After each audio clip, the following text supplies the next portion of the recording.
Stop saving money. Said without context, it sounds reckless, like advice from someone who's never had a rent bill hit the same week the car made a new sound.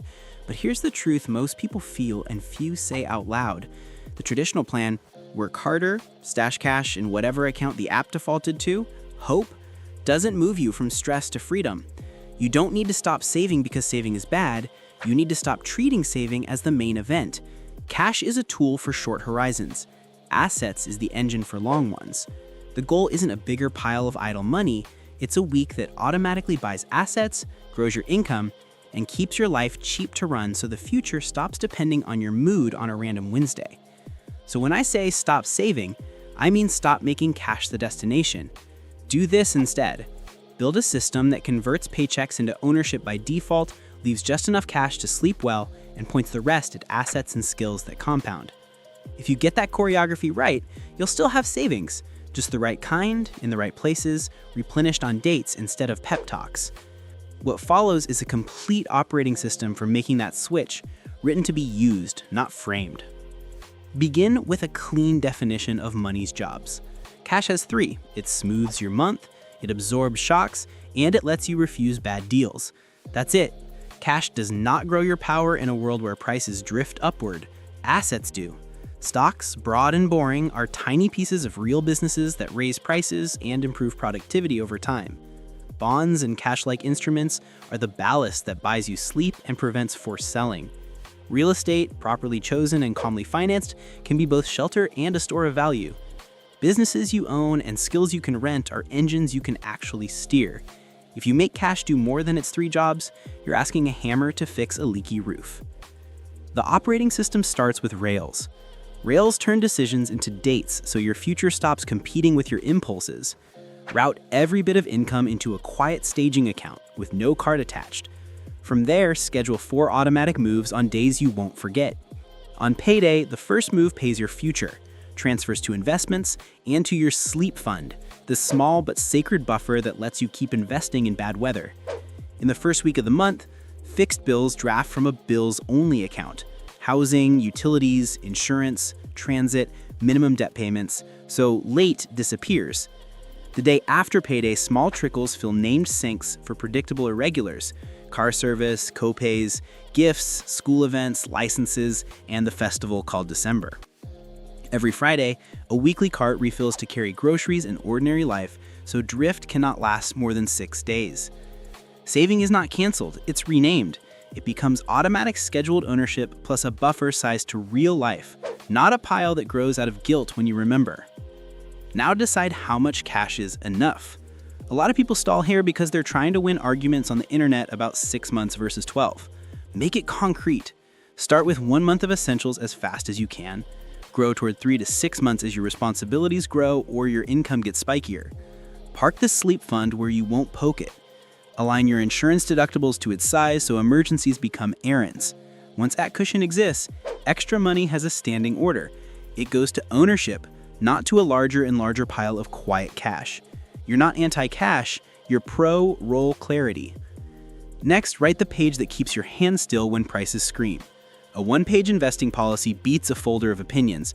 It should say, in your words, what you own, broad, low-cost index funds across sectors and borders, plus a bond sleeve you can sleep with, how much you add on payday, when you rebalance, birthday and half-birthday with a 5-point drift band, how you treat employer stock, sell as it vests by rule, keep any single name tiny, where distributions go, reinvest while building, and what you do when prices fall by a third.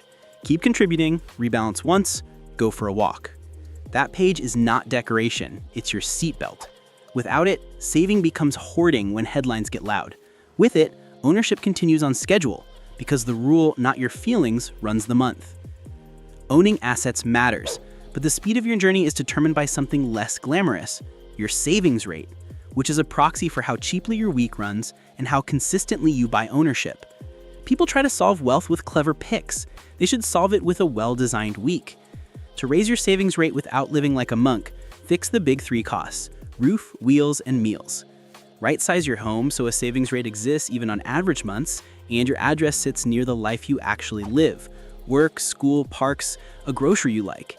Treat the car like a tool, not a costume. A reliable used car on a term shorter than its life funds freedom better than a new badge with an 8-year leash. Build a kitchen that cooks at 6:30 p.m. on a bad Wednesday. Keep 2 default 10-minute dinners and their ingredients always on hand.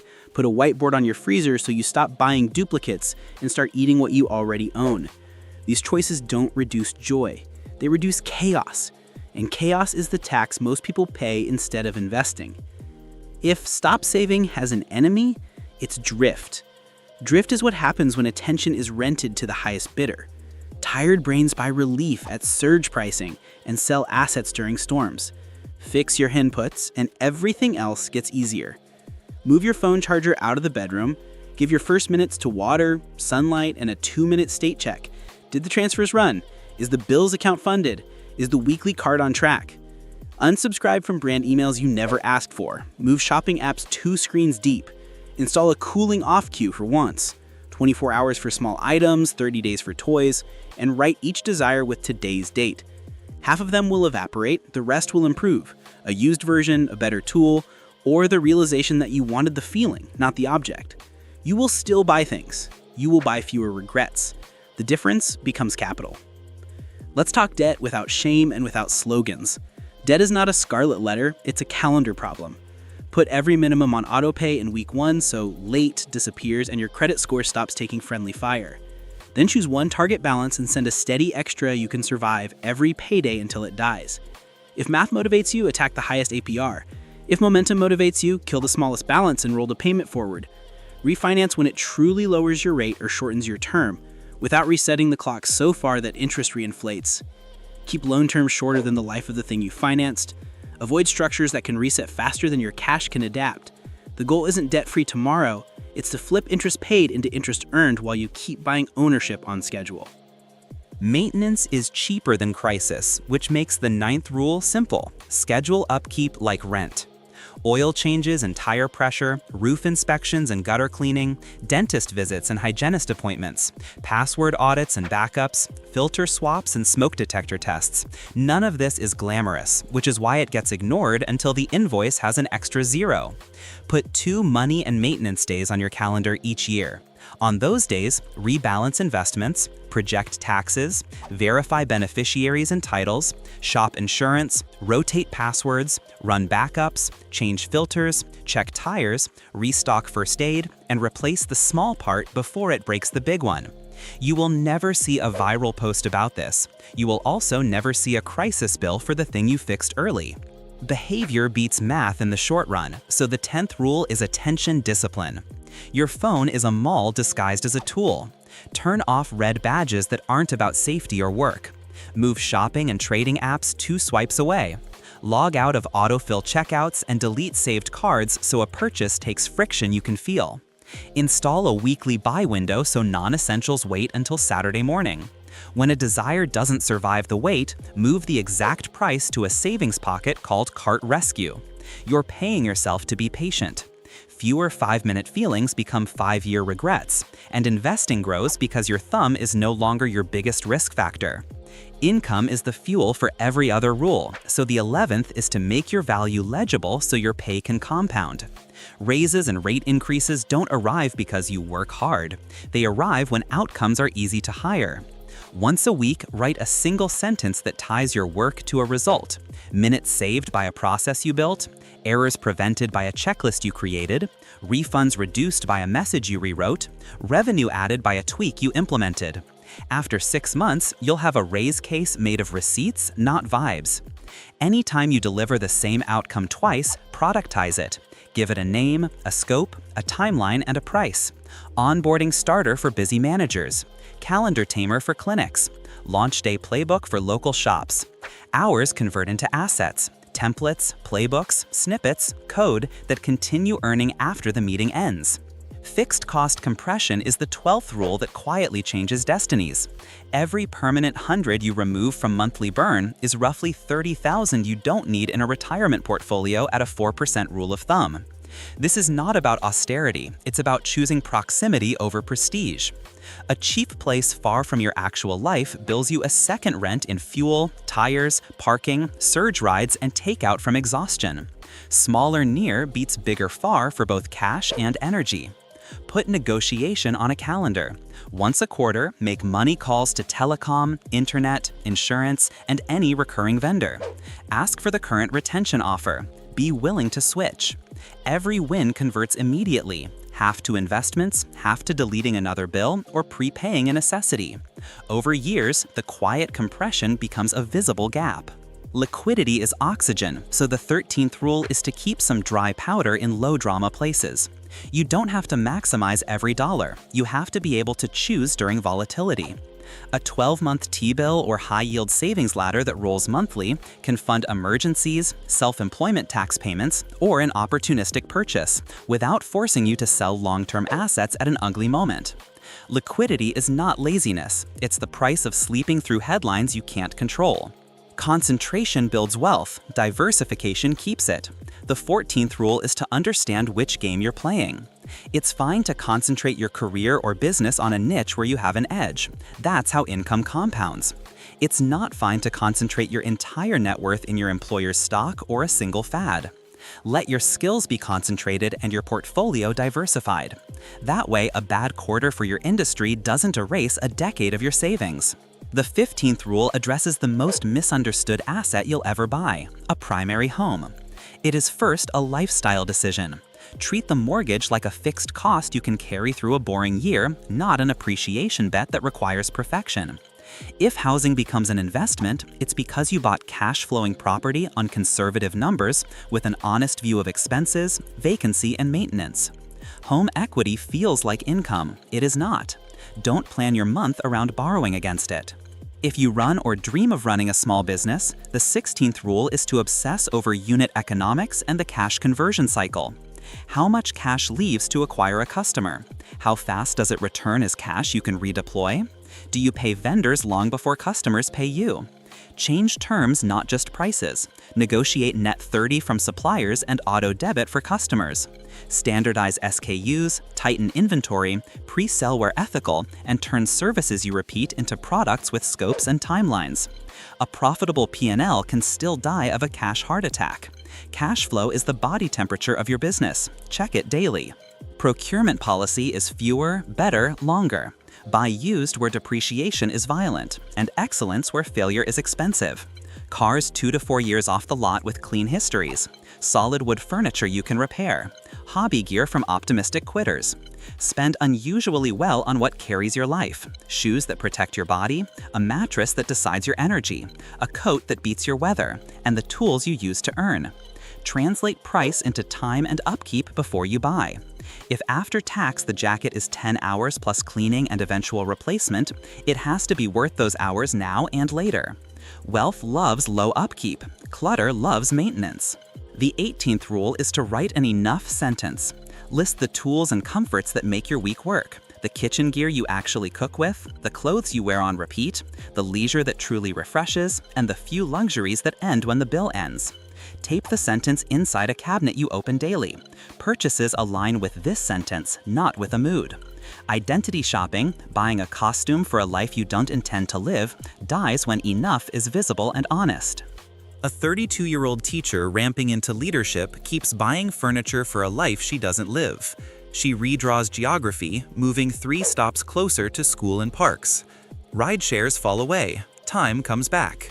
She productizes a side skill, curriculum mapping, into a fixed-price offer with deposits and milestones. She routes every payment through Rails, pays herself a safe Friday number from a buffer, and uses the quiet weeks to write. Her savings rate appears to rise because her week stops leaking. The extra goes to ownership by rule. She doesn't feel deprived, she feels scheduled. A 38-year-old engineer with equity comp is rich on paper and poor in coordination. He writes a 1-page policy, sells employer stock as it vests by rule, skims taxes immediately, and drops the remainder into his boring core. He and his partner run the 10-minute weekly check-in and keep 2 small no-questions allowances. They stop competing with restaurants for identity and host soup night twice a month. He launches a small consulting offer around a niche skill priced as outcomes with deposits and a pause clause. Optionality rises. Concentration risk falls. He didn't stop saving. He stopped mistaking equity for diversification and cash for a plan. A self-employed designer with feast and famine months separates business and household money. All invoices land in staging. Every Friday, she pays herself the same number from a buffer. She skims each payment into taxes, buffer, and investments. She borrows specialized tools instead of buying just in case, maintains the ones she owns on a Sunday hour, and refuses private deals that demand unpredictable capital calls. Her income remains spiky. Her savings become smooth. Ownership accumulates on payday, not on a good mood. A late starter at 50 hears "stop saving" and almost closes the window.